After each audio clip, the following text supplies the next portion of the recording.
Ever found yourself staring down a problem that just wouldn't budge? Well, absolutely. Maybe it's a project deadline that feels completely impossible, or maybe a team dynamic that's just stalled out.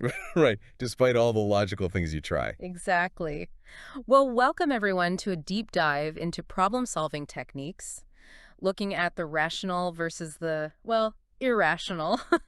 And we're drawing insights today from Project Management for Project Managers by Orlando Casabone. Great stuff in there. Our mission today really is to unpack how mixing that structured logic we rely on with some maybe unconventional thinking can unlock Yeah, solutions. break through those barriers. It sounds like we often get trapped, don't we, in our own heads when a challenge feels just insurmountable.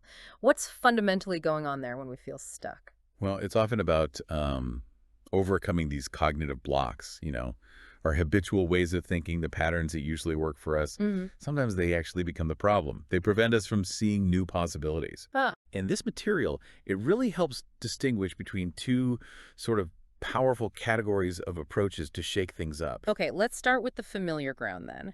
The rational, structured methods. Most of us lean on these first, right? Definitely. They're the go-to. So how does this perspective deepen our understanding? What are some key examples of these logical approaches? Right. So rational methods, they're all about logic, yeah.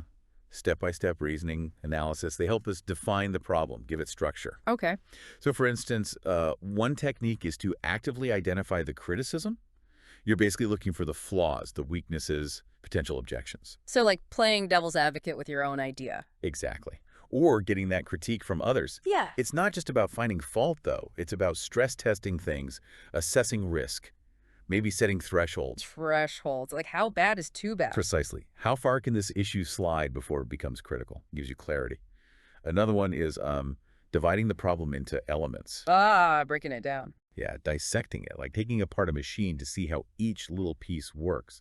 It's great for complex challenges, makes them manageable, essential for clarity. Okay, that makes perfect sense for, problems you can clearly define, like a puzzle. Yeah. But what happens when that structured approach hits a wall? Yeah, when logic just isn't getting you anywhere new. Right.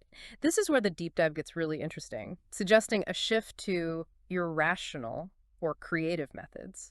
Sounds kind of out there. How do those work? Any wild examples?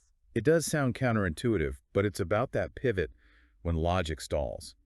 Irrational methods, or you could call them creative lateral thinking, they're designed specifically to disrupt those habitual patterns we talked about Okay, disrupt how? by forcing new perspectives, thinking completely differently. So take an exercise like discussing a problem without repeating the same word. Seriously, that sounds tough. It is. It forces your brain to constantly rephrase, find new synonyms, new angles. It literally forges new neural pathways, Mm. uncovering ideas hidden by just routine language. Huh. Okay, what else? Or the kneading trough method. You get a list of, say, 100 verbs like expand, invert, combine, substitute, stuff like that. Right. And you try to apply each verb to your problem. How can I expand the solution? How can I invert this process? It forces you to frame the problem through different actions. Breaking those familiar thought loops? Exactly. Or even like drawing an everyday object from a hat. Wait, like pull a random object, a paperclip? Could be a paperclip, a stapler, whatever. Yeah. And then you try to solve your problem by analogy with that object. What can this paperclip teach me about my stalled project? That sounds quite absurd. It can feel absurd, but the whole point is to approach it from a completely different, unexpected angle. It's like that metaphor mentioned, making light without electricity. Ah, okay. Challenging the basic assumptions. Totally.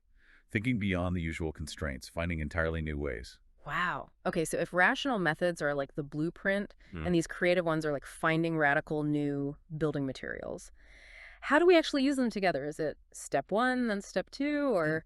It's much more dynamic than that, like a dance, really. The real power is in combining them, often iteratively. Iteratively. So back and forth. Yeah. You might start rationally, define the problem, analyze the parts. You hit that wall we talked about. Mm-hmm. Get stuck. Then you switch. You pull out one of these irrational exercises to just generate possibilities, break the deadlocks. Okay, generate some wild ideas. Right. And then this is key. You bring those new ideas back into a rational framework, evaluate them, refine them, see what's actually workable. So it's not just throwing spaghetti at the wall. You analyze the spaghetti after. Exactly. You need both, the structure and the spark. And crucially, recognizing which mode you're in and why you're switching, that awareness is absolutely key when the old ways aren't cutting it.